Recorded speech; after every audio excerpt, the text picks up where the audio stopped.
మేలులు ఉపకారం గురించి మనం అందరం నేర్చుకుందాము. పోయిన శుక్రవారము కొంత భాగాన్ని మనం నేర్చుకున్నాము. ఈరోజు సంపూర్ణంగా నేర్చుకోవడానికి ప్రయత్నం చేద్దాం. దేవుడు చేసిన మేలులు ఉపకారాల గురించి మనము వాక్యము నేర్చుకుందాము. ఇప్పుడే మన సహోదరుడు మన అందరితో చదివి వినిపించాడు. కీర్తనలు, దేవుడు చేసిన మేలు మేము ఎప్పుడు కూడా పొందలేదు అన్నవాళ్ళు ఎవరు కూడా ఇక్కడ ఉండరు. ప్రియులారా, భక్తుడు దావీదు తెలియజేస్తున్నాడు. కీర్తనలు 103వ అధ్యాయము మీ బైబిల్ తిప్పుకున్నట్లయితే 1-2 వచనాలు మనం గమనించినప్పుడు అక్కడ భక్తుడు తెలియజేస్తున్నాడు, నా ప్రాణమా యెహోవాను సన్నుతించుము, నా అంతరంగములో ఉన్న సమస్తమా ఆయన పరిశుద్ధ నామమును సన్నుతించుము. నా ప్రాణమా యెహోవాను సన్నుతించుము, ఆయన చేసిన ఉపకారములలో దేనిని మరువకము.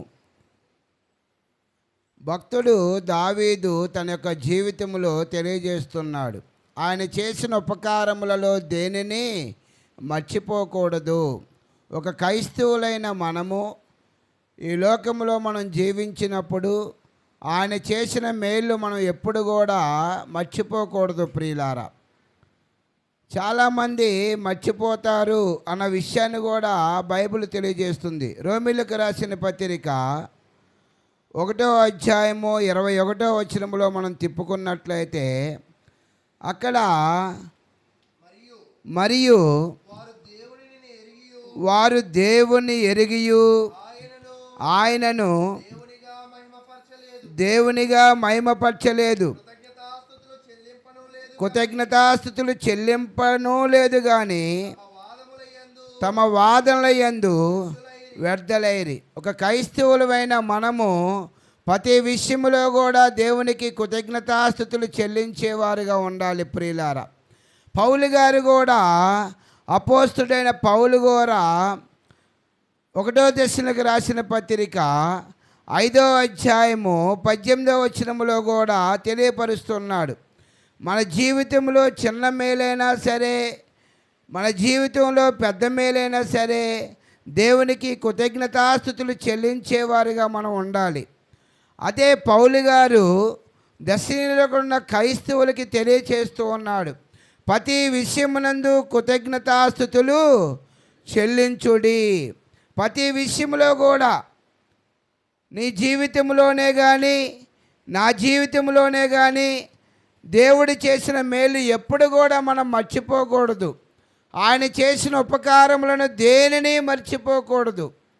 ప్రతి విషయంలో కూడా కృతజ్ఞతాస్తుతులు చెల్లించుడి అని దేవుడు తన వాక్యము ద్వారా తన బిడ్డలకు తెలియపరుస్తున్నాడు. ప్రియులారా, అయితే ఉపకారం అనే విషయంలో మనుషులు ప్రవర్తనలు ఎలాగుంటాయంటే 4 రకాలుగా ఉంటాయి.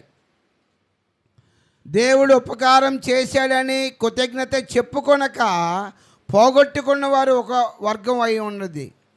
వాళ్ళు ఎవరు అంటే, చూడండి, దేవుడు ఉపకారం చేస్తాడని కృతజ్ఞత చెప్పుకొనక పోగొట్టుకున్న వారు బైబిల్లో మనకి కొందరు కనబడుతూ ఉంటారు. ప్రియులారా, ఎవరైనా చిన్న సహాయం చేస్తే మనం ఏం చెప్తాం? వాళ్ళకి థ్యాంక్స్ అండి, మీరు ఎంతో మేలు చేశారని మనం చెప్తూ ఉంటాం. ప్రియులారా, అయితే బైబిల్ తిప్పుకున్నట్లయితే లూకాసు వార్త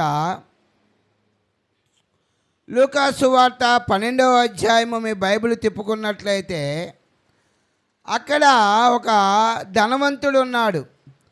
ధనవంతుడు చాలా భూమి దేవుడు తనకు అనుగ్రహించాడు.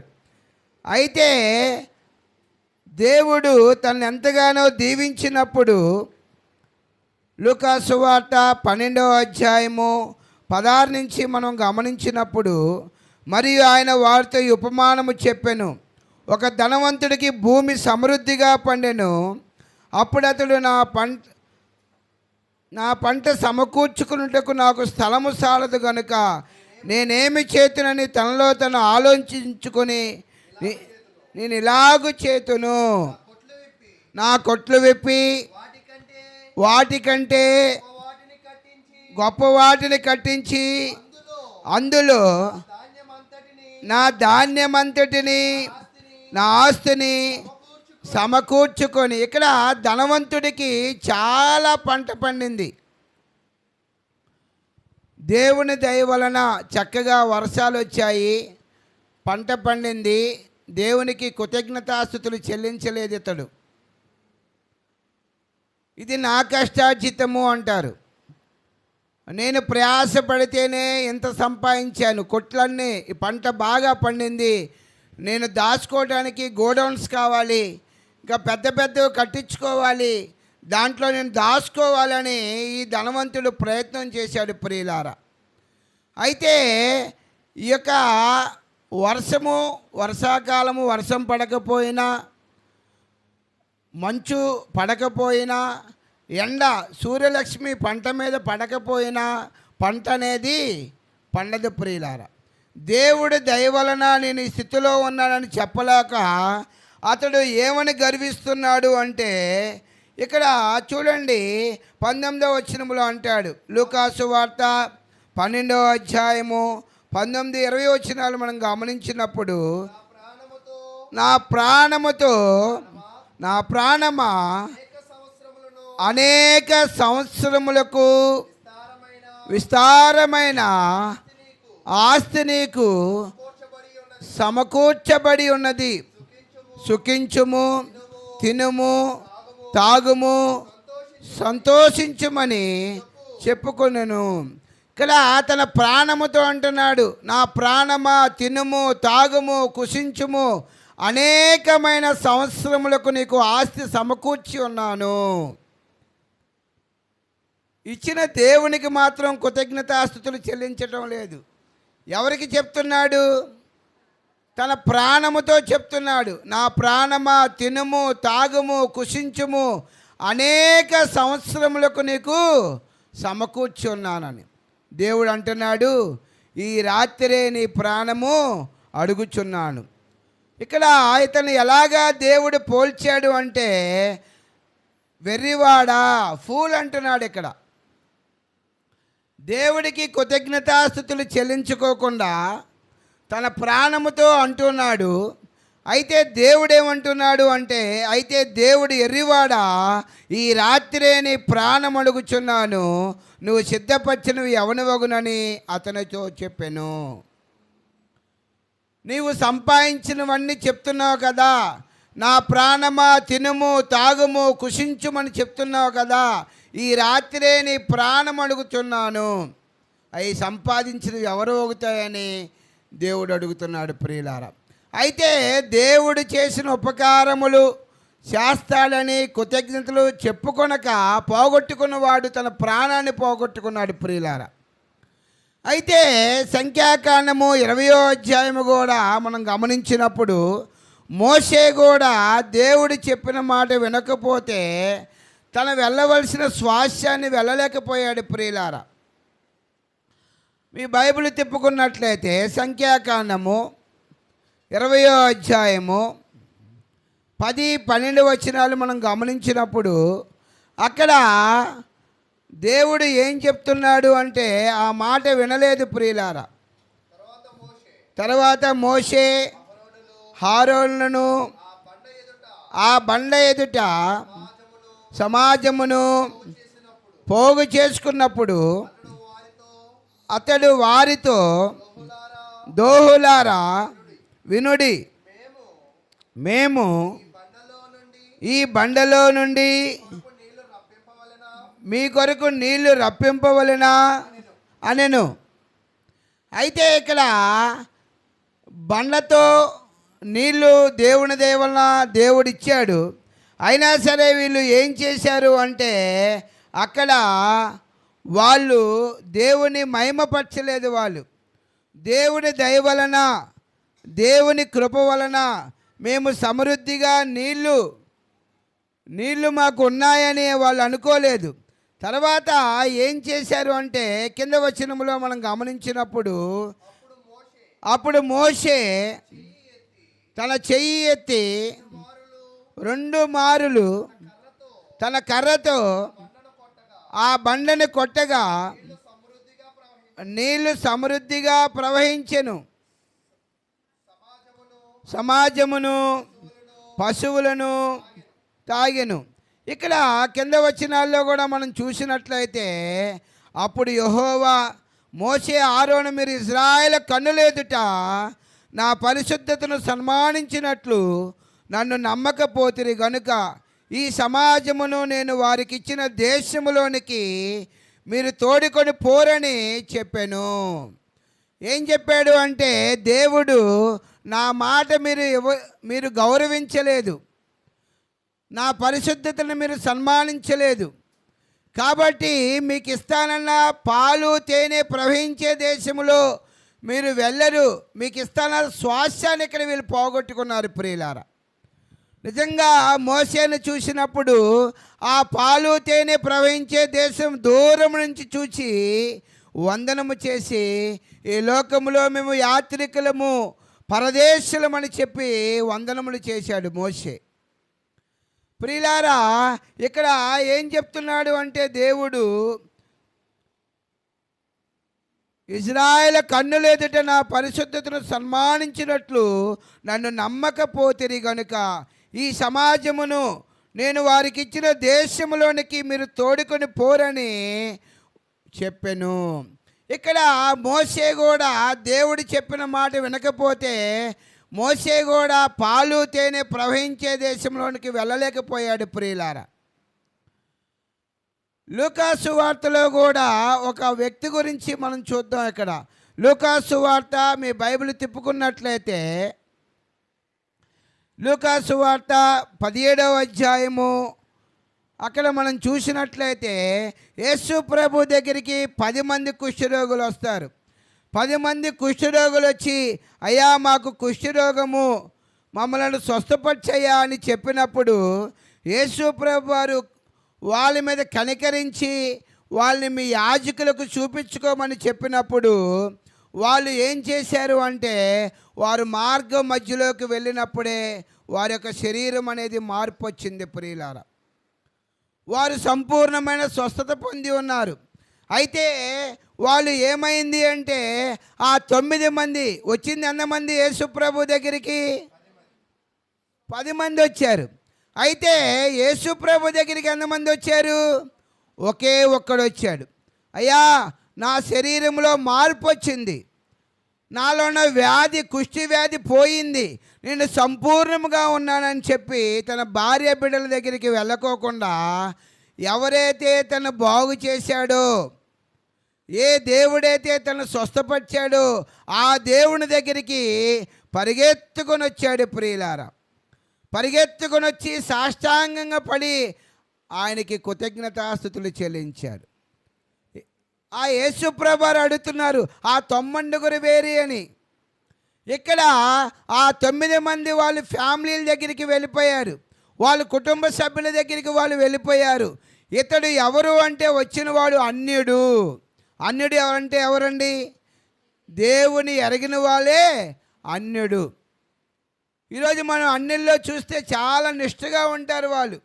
మేము క్రైస్తవులము, మా తాత ముత్తాతల నుంచి క్రైస్తవులము అన్నవాళ్ళు కృతజ్ఞత లేనివారుగా ఉంటున్నారు. ప్రియులారా, అయితే ఆ 10 మంది కుష్ఠరోగులు 9 మంది ఇంటికి వెళ్ళిపోయారు. ఒకే ఒక్కడు యేసు ప్రభు దగ్గర, ఆయన నా జీవితంలో ఉపకారం చేశాడని కృతజ్ఞత చెప్పుకొని ఆయన దగ్గరికి వచ్చినవాడు ఒకే ఒక్కడు. కృతజ్ఞత చెప్పలేకపోయిన వాళ్ళు ఎంతమంది ఉన్నారు ఇక్కడ? 9 మంది ఉన్నారు. ప్రియులారా, ఇక్కడ అయితే ఈరోజు దేవుడు చేసిన మేలును మనం ఎప్పుడు కూడా మర్చిపోకూడదు. ప్రతి విషయమునందు మనము కృతజ్ఞతాస్తుతులు చెల్లించేవారిగా ఉండాలి. ప్రియులారా, రెండో వర్గం ఎలా ఉంటుంది అంటే, దేవుడు ఉపకారం చేస్తాడని చెప్పుకొని మరలా పొందినవారు. చూడండి, మనము 1 సమూయేలు 1వ అధ్యాయము 26-28 వచనాలు మనం గమనించినప్పుడు, ప్రియులారా, ఒక స్త్రీ గురించి మనం అక్కడ తెలియపరుస్తూ ఉన్నాడు. ప్రియులారా, నా ఏలినవాడా, నా వేలినవాడి ప్రాణముతోడు నీ యొద్ద నిలిచి యెహోవా యొద్ద ప్రార్థన చేసిన స్త్రీ నేనే. ఈ బిడ్డను దయచేయమని ఈ బిడ్డను దయచేయమని యెహోవాతో నేను చేసిన మనవిని యెహోవాతో చేసిన మనవిని ఆయన నాకు అనుగ్రహించిన. అయ్యా నేనే పోయిన సంవత్సరం వచ్చి నీ సన్నిధిలో ప్రార్థన చేసి నేను ఒక మగబిడ్డను అడిగాను. నేనే. ఆమె చేసిన మేలు మర్చిపోయిందా? దేవుని సన్నిధిలో చెప్తుందా? ఆమె తెలియపరుస్తుంది ప్రియులారా. ఇదిగో నేనేనండి. ఆ రోజు దేవుని సన్నిధిలో మోకరించి నేను కుమారుని అడిగినప్పుడు మీరు దేవుడు నన్ను దీవించి ఒక కుమారుని ఇచ్చాడయ్యా అని చెప్తున్నారు. అయితే దేవుడు ఈ అన్నకి ఉపకారం చేశాడని చెప్పుకొని మరలా ఆమె ఏమైంది అంటే 1 సమూయేలు 2:21 మనం గమనించినప్పుడు చాలామంది అన్నకి ఒకే ఒక కుమారుడు అని అనుకుంటుంటారు ప్రియులారా. అతడే సమూయేలు అని అనుకుంటారు ప్రియులారా. దేవుడు చేసిన మేలు, దేవుడు చేసిన ఉపకారం చేస్తారని చెప్పుకొని మరలా పొందిన వారు ఎవరంటే ఈ యొక్క అన్న చూడండి 1 సమూయేలు 21 మనం పరిశీలించినప్పుడు ఆమె దేవుడు మళ్ళా తనకి సంతానం ఎంతమంది ఇచ్చాడంటే 5 ఇచ్చారమ్మ. 5 ఇచ్చాడు. 1 సమూయేలు యెహోవా అన్నాను దర్శింపగా ఆమె గర్భవతి అయి 3 కుమారులను 2 కుమార్తెలను కానీ ఎంతమంది అమ్మ సంతానము అన్నాకి? ఒక గొడ్రాలకి దేవుడు సంతానం ఇచ్చాడు ప్రియులారా. గర్భఫలము ఆయన ఇచ్చిన బహుమానము, కుమారులు యెహోవా అనుగ్రహించిన స్వాస్యము అని దేవుడు చెప్తున్నాడు ప్రియులారా. అన్నాకి చాలామంది ఒకే ఒక కుమారుడేమో అనుకుంటారు. లేదు, తర్వాత దేవుడు తనకి దేవుడు అడిగింది, దేవుడు ఇచ్చాడు, మళ్ళా దేవునికే ఇచ్చేసింది. మళ్ళా దేవుడు తన గర్భాన్ని తెరిచి 5 ఇచ్చాడు పిల్లల్ని. ప్రియులారా, దేవుడు ఉపకారము చేస్తాడని చెప్పుకొని మరలా పొందిన వారిలో ఈ ఒక ఆమె ఉన్నది అని మనం గమనించాలి ప్రియులారా. 1 సమూయేలు 17:37 చూస్తే అక్కడ దావీదు అనే వ్యక్తి కనబడుతూ ఉంటాడు ప్రియులారా. అతడు బాల్యంలో ఉన్నాడు, చాలా చిన్న వయసులో ఉన్నాడు. అయితే యుద్ధము జరుగుతున్నప్పుడు తన అన్నలు చూడాలని వెళ్ళిన వ్యక్తి అతడు. అయితే అక్కడ అటువైపు ఎవరున్నాడంటే గొలియాతు ఉన్నాడు. ఫిలిస్తీన్ల వైపు గొలియాతు అనే ఒక వ్యక్తి, యుద్ధ సూర్యుడు, యుద్ధములో నైపుణ్యము కలిగిన వ్యక్తి గొలియాతు. అయితే దేవుని నమ్ముకున్న మనలను అతడు ఎదిరించటము ఏమిటి అని దావీదు నేను అతన్ని చంపుతానంటున్నాడు. దేవుని బిడ్డలను ఎదిరించడానికి ఈ సున్నతి లేని ఫిలిస్తీయుడు అంతటి వాడు అని రాజు దగ్గరికి వెళ్ళిపోయింది ఈ వార్త. వెళ్ళిపోయినప్పుడు రాజు చూసినైతే రాజు అంటాడు, నువ్వు బాలుడువయ్యా అన్నాడు. అయ్యా నేను బాలుని కాదయ్యా, అడవిలో నేను గొర్రెలు కాసుకునేటప్పుడు ఒక సింహం వచ్చి నా గొర్రె పిల్ల పట్టుకునేటప్పుడు దాని నుండి తప్పించాడు నా దేవుడు.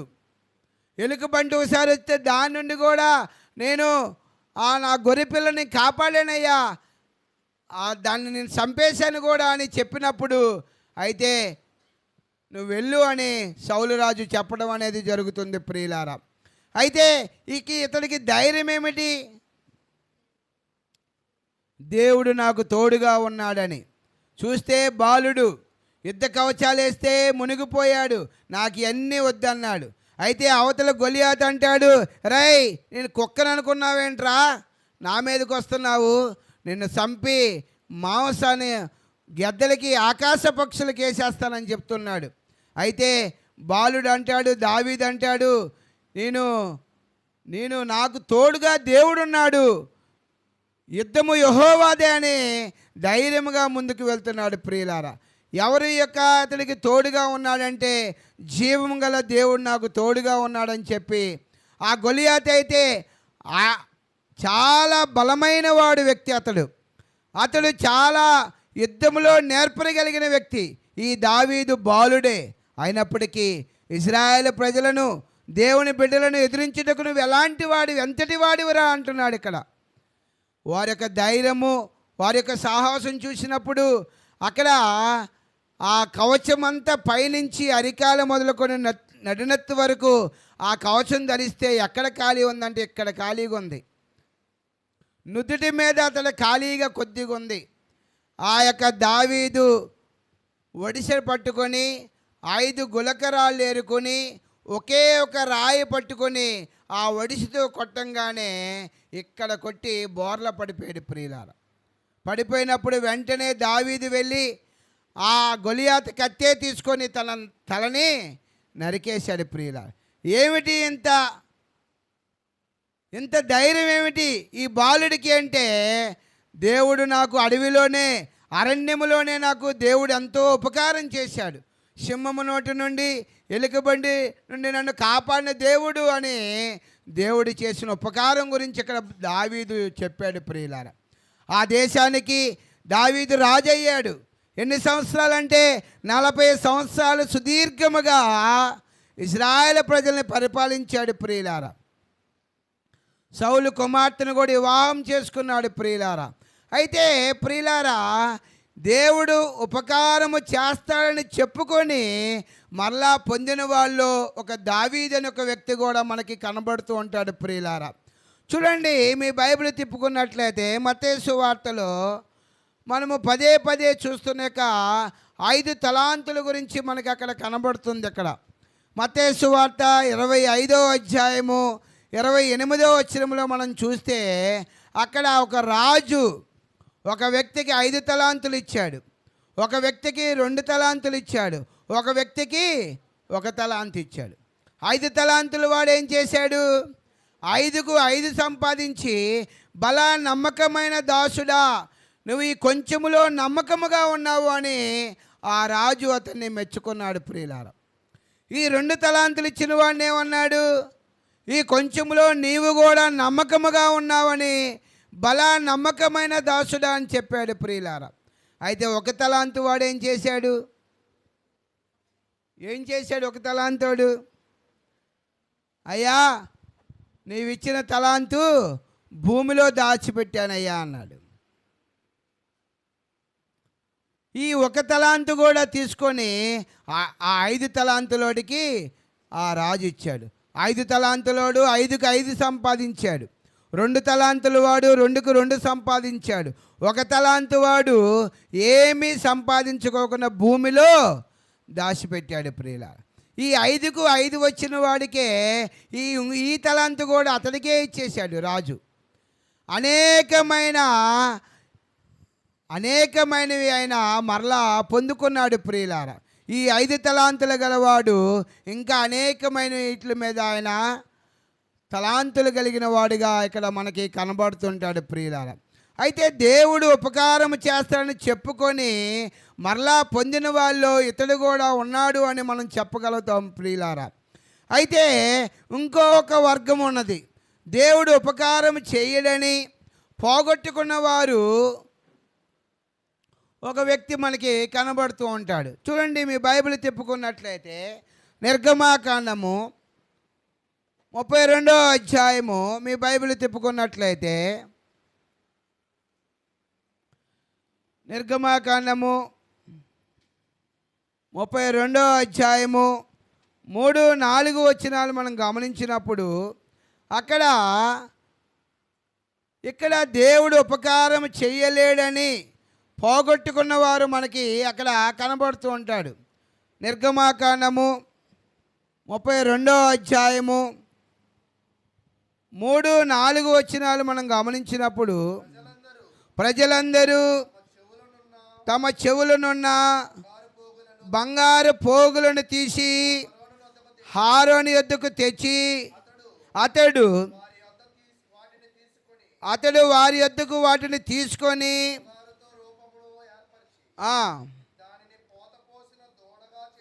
దాన్ని పోతపోసిన దూడగా చేసెను.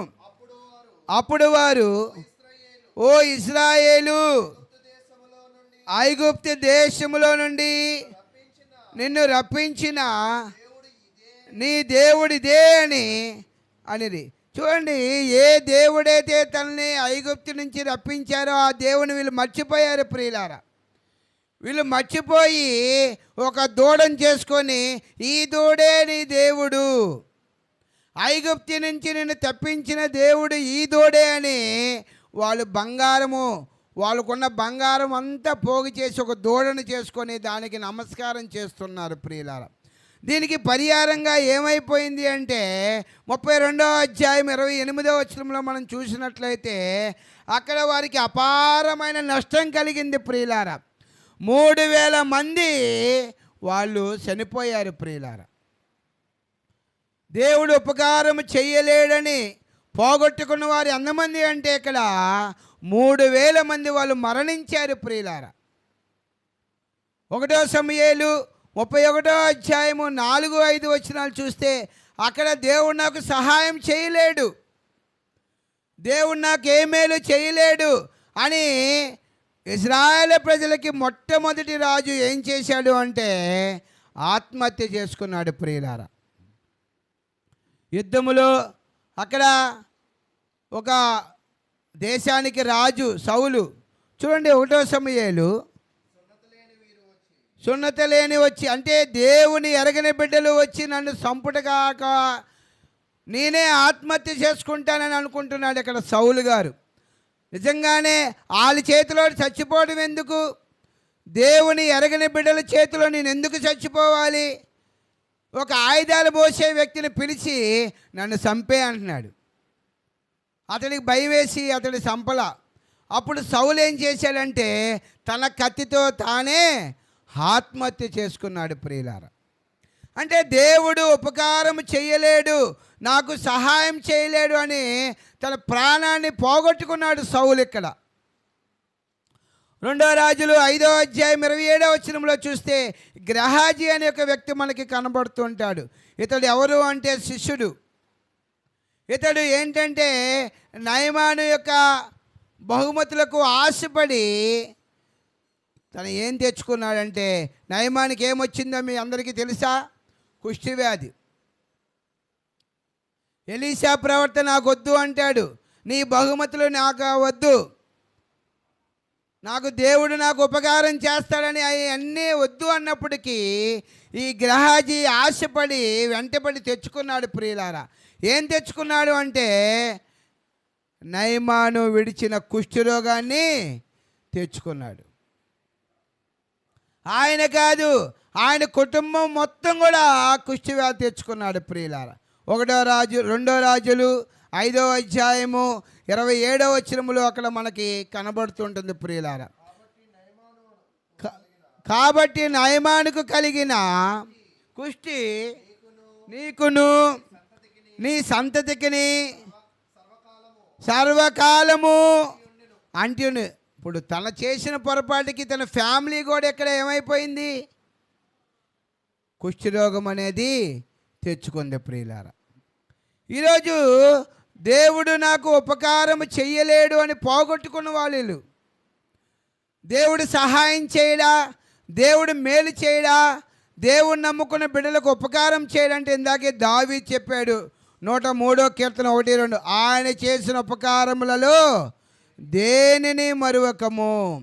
1వ దశలోనికే 5:18 చెప్తున్నాడు. పౌలు గారు దశలోనికే క్రైస్తవులకి చెప్తున్నాడు, ప్రతి విషయమునందు కృతజ్ఞతాస్తుతులు చెల్లించుడు, ఇలాగు చేయట దేవుని చిత్తము. అది ఆజ్ఞ ఉన్నది. దేవుడు నీ జీవితంలో చేసిన ప్రతి మేలును బట్టి దేవునికి కృతజ్ఞతాస్తుతులు చెల్లించేవారిగా ఉండాలి ప్రియులారా. చాలామంది వాయిదాలు వేసుకుంటూ ఉంటారు. చాలామంది ఇదిగో పరీక్షలకు వచ్చే పిల్లలు అండి సేవకుడి గారికి వచ్చి చెప్తూ ఉంటారు, అయ్యా మేము పరీక్షకి వెళ్తుంది మా అమ్మాయి, ప్రార్థన చేయండి, హాల్ టికెట్ తెస్తారు. పరీక్ష అయిపోయినాక మళ్ళీ మేము పాస్ అయ్యని చెప్తారా? ఇంక చెప్పరు. అయ్యా ఇల్లు కొనుక్కుంటున్నాం అని చెప్తారు, తర్వాత ఇంకేం చెప్పరు. తర్వాత ఏదైనా సరే సేవకుడి దగ్గరికి వచ్చి అనేకమైన చెప్తూ ఉంటారు. వారి అవసరాలు తీరిపోయినాక వాళ్ళు ఎక్కడుంటారో ఏముంటారో తెలియదు. ఇంకా దేవుడు చేసిన మేలు ఉపకారములు వారు మర్చిపోయేవారుగా ఉంటారు ప్రియులారా. ఇదిగో 4వ రకం ఎలా ఉన్నారంటే దేవుడు నాకు ఉపకారం చేయగలడు అని పొందుకున్న వారు ఇక్కడ బైబిల్లో మనం చూస్తున్నాము ప్రియులారా. దేవుడు నాకు ఉపకారం చేస్తాడు, దేవుడు నాకు మేలు చేస్తాడు, నా కష్టములోను నాకు సుఖములోను నాకు దుఃఖములోను నాకు దేవుడు మేలు చేస్తాడు అన్న యవన బిడ్డలు ఇక్కడ మనం చూస్తాం ప్రియులారా. వారు ఎవరంటే ప్రార్థన వీరులు. వాళ్ళు ఎవరు అంటే వారి యొక్క పేర్లు బైబిల్లో నమోదు చేయబడింది ప్రియులారా. ఎవరు వారు అంటే షడ్రక్, మెషక్, అబేద్నెగో. దానియేలు గ్రంథము 3వ అధ్యాయము మీ బైబిల్ తిప్పుకున్నట్లయితే అక్కడ 3 యవన బిడ్డలు మనకి కనబడుతూ ఉంటారు ప్రియులారా. వీరు ఏ స్థితిలో ఉన్నారంటే మరణకరమైన స్థితిలో ఉన్నారు. అయినప్పటికీ దేవుడు మాకు మేలు చేస్తాడు, దేవుడు మాకు ఉపకారం చేస్తాడు అని వాళ్ళు దేవుని విడిచిపెట్టలేదు ప్రియులారా. ఈనాడు ఏమైనా కష్టం వస్తే మనం ఏం చేస్తాం? ఆరాధన కూడా రాం. ఏమైనా మనకు బాధ వస్తే ఏమంటావు? దేవుడికి దూరం అయిపోతూ ఉంటాం. దేవుడు నాకు ఏ మేలు చేశాడని. నువ్వు 3 పూట్ల కడుపు నిండా తింటున్నావు, అది దేవుడు చేసిన మేలు కాదా? దేవుడు నీకు అనుగ్రహిస్తున్న దీవెన కాదు అది. ఎంతోమంది వేల కోట్లుండి 3 పూట్ల తిన్న వాళ్ళు అనేక మంది మనం చూస్తున్నాం ప్రియులారా. చూడండి, ఇక్కడ దానియేలు గ్రంథము 3వ అధ్యాయము 17వ వచనములో మీ బైబిల్ తిప్పుకున్నట్లయితే ఈ యవన బిడ్డలకి ఒక పరీక్ష అనేది వచ్చింది. రాజు ప్రతిమకు నమస్కారం చేయమని చెప్పినప్పుడు వాళ్ళు యవన బిడ్డలు ఎవరి మీద ఆధారపడ్డారు అంటే దేవుని మీద ఆధారపడ్డారు. ఏ దేవుణ్ణి అయితే వాళ్ళు నమ్ముకున్నారో, ఏ దేవుడి మీద వాళ్ళు ఆధారపడి జీవిస్తున్నారో ఆ యవన బిడ్డలు, ఆ ప్రార్థనా వీరులు, ఆ 3 కూడా షడ్రక్, మెషక్, అబేద్నెగో అన్న మాటలు క్రైస్తవులు ఈనాడు మనం ధైర్యం కలిగి ఉండాలి ప్రియులారా. వాళ్ళు ఏమంటున్నారు అంటే చూడండి, సేవించుచున్న దేవుడు ఆ 16వ వచనం నుంచి మనం చూసినట్లయితే వాళ్ళ పేర్లు అక్కడ మనకు కనబడుతుంటాయి. షడ్రక్ను, మెషక్ను, అబేద్నెగో రాజుతో ఇలాగూ చెప్పిరి. ఎవరితో చెప్తున్నారమ్మ వీళ్ళు? రాజుతో చెప్తున్నారు, ధైర్యంగా చెప్తున్నారు. నెబుకద్నెజరు, ఇందును గూర్చి నీకు ప్రత్యుత్తరం ఇయ్యవలన చింత మాకు లేదు. రాజుతో పేరు బట్టి పిలుస్తున్నాడు. అయ్యా నెబుకద్నెజరు, ఇందును గూర్చి నీకు చెప్పవలసిన పని లేనే లేదు. ఏమంటున్నారు అంటే వారికి ఉన్న ధైర్యం ఏమిటంటే దేవుడు మాకు మేలు చేస్తాడు, దేవుడు మాకు ఉపకారం చేస్తాడు. ఈనాడు క్రైస్తవులు అనబడిన మనము దేవుడు చేస్తాడనే నమ్మకం లేదు మనకి. చేస్తాడో లేదో, జరిగిద్దో లేదో, అయిద్దో లేదో అని అపనమ్మకముతో ఉంటున్నాము ప్రియులారా మనం. ఈ యవన బిడ్డలు షడ్రక్, మెషక్, అబేద్నెగో ఏమంటున్నారు అంటే 17వ వచనములో మేము సేవించుచున్న దేవుడు మండుచున్న వేడిమి గల ఈ అగ్నిగుండము నుండి మమ్మల్ని తప్పించి రక్షించుటకు సమర్థుడు. కాపాడుతాడన్నాడా? కాపాడలేరంటున్నాడా? ఏమన్నాడమ్మా? ఈ అగ్నిగుండము నుండి మమ్మల్ని తప్పించి మమ్మల్ని రక్షించుటకు సమర్థుడు. అయినా సరే మరియు నీ వశములో పడకుండా ఆయన మమ్మల్ని రక్షించును. ఒకవేళ ఆయన రక్షింపకపోయినా రాజా నీ దేవతలను మేము పూజింపమనియు నువ్వు నిలవబెట్టిన బంగారు ప్రతిమకు నమస్కరించమనియు తెలుసుకొనుము. అయ్యా, ఒకవేళ మేము సేవించుచున్న దేవుడు మమ్మల్ని కాపాడినా, మమ్మల్ని కాపాడకపోయినా నీ ప్రతిమకు మేము నమస్కరించము. ఈ మాట చెప్పాలంటే ధైర్యం కావాలమ్మా, గుండె ధైర్యం కావాలి. ఆదివారము ఒక 100 రూపాయలు ఎక్కువ ఇస్తానంటే ఆరాధన వదిలేసి వెళ్ళిపోయిన వాళ్ళని మనం చూస్తూ ఉంటాం. ఆదివారము బంధువుల ఫంక్షన్ అంటే ఆరాధన వదిలేసి వెళ్ళిపోయిన వాళ్ళని చూస్తూ ఉంటాం. ఆరాధన సమయానికి రాకోకుండా అనేకమైన లోకం వైపు చూసేవారుగా మనం క్రైస్తవులుగా మనం చూస్తుంటాం ప్రియులారా. ఈ యవన బిడ్డలు షడ్రక్, మెషక్ మా దేవుడు మమ్మల్ని తప్పించినా, మమ్మల్ని రక్షింపకపోయినా మేము నీ ప్రతిమకి నమస్కారం చెయ్యం. చూడండి, యవన బిడ్డలు ఎంత ధైర్యంగా చెప్తున్నాడు, దేవుడు నాకు ఉపకారము చెయ్యగలడు అని వీళ్ళు ధైర్యంగా ఉన్నారు ప్రియులారా. నిజంగానే వాళ్ళని దేవుడు ఆ అగ్నిగుండం నుంచి తప్పించాడు ప్రియులారా. యోబు గ్రంథం చూస్తే యోబు యొక్క ఊజు దేశములో అతడే గొప్ప భాగ్యవంతుడు ప్రియులారా. యోబు అతడే ఆ ఊజు దేశం అంతటిలో చాలా ధనవంతుడు ప్రియులారా. తన ఆస్తి పోయింది, తన సంతానము దేవుడు అనుగ్రహించిన 10 మంది బిడ్డలు కూడా చనిపోయారు. తన భార్య కూడా ఆయన్ని దూషించింది. మూర్ఖురాలు మాట్లాడినట్టు మాట్లాడుతున్నాను. తనకిష్టమైన 3 స్నేహితులు కూడా అతనికి దూరం అయిపోయారు ప్రియులారా. మన కష్టకాలంలో ఎవరు మనకు తోడుగుంటే వాళ్ళే మనకి నిజమైన బంధువులు, ఆత్మ సంబంధమైన బంధువులు ప్రియులారా.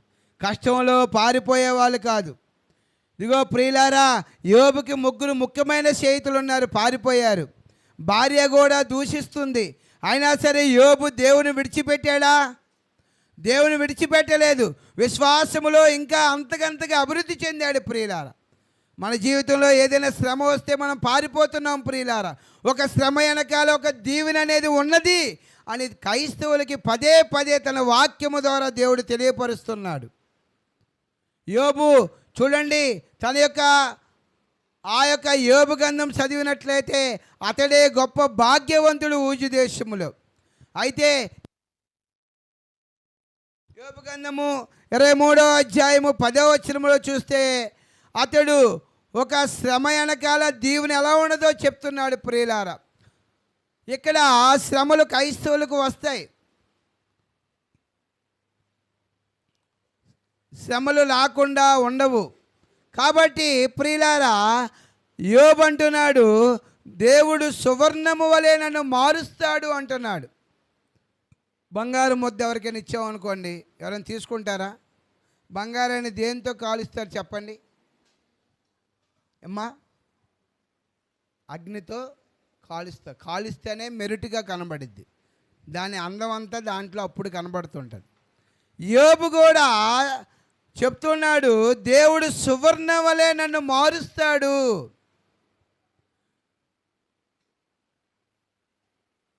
ఒక శ్రమ వెనకాల ఒక దీవెన అనేది ఉన్నది అని దేవుడు తెలియపరుస్తున్నాడు ప్రియులారా. కాబట్టి శ్రమల్లో నీవు నేను కుంగిపోకూడదు. ఒకవేళ శ్రమ వస్తే నువ్వు కుంగిపోతే చేతగాని వాడు అవుతావు అని దేవుని యొక్క వాక్యము తెలియపరుస్తుంది ప్రియులారా. నా మాట కాదు ఇది. శ్రమ దినమున నీవు కుంగిన ఎడలా చేతగాని వాడు అవుతావు తెలియపరుస్తున్నాడు ప్రియులారా. అయితే యోబు ఎంత పోగొట్టుకున్నాడో సమస్తము కూడా యోబుకి దేవుడు 200గా దీవెనలు ఆశీర్వాదాలు అనుగ్రహించాడు ప్రియులారా. యోబు గ్రంథము 42వ అధ్యాయము 12వ వచనములో మనం గమనించినప్పుడు ప్రియులారా, యోబుకి ఎంతైతే పోగొట్టుకున్నాడో అంతకి 200గా దేవుడు తను దీవించినట్లుగా మనం చూస్తున్నాం ప్రియులారా. యెహోవా యోబుని మొదట ఆశీర్వదించిన అంతటి కంటే మరి అధికముగా ఆశీర్వదించెను. 14,000 గొర్రెలను, 6,000 ఒంటెలను, 1000 జత ఎడ్లను, 1000 ఆడగడిదలను కలిగను. అయితే ఫస్ట్ యోబు గ్రంథం 1వ అధ్యాయంలో తన ఎంత ఆస్తో అక్కడ మనకి కనబడుతుంది ప్రియులారా. అంతకు 200గా యోబుని దీవించాడు ప్రియులారా. ఇవన్నీ తెలుసు మనకి. అనేకమైన సువార్తకుల ద్వారా మనం అనేకమైన సార్లు మనం విన్నాము.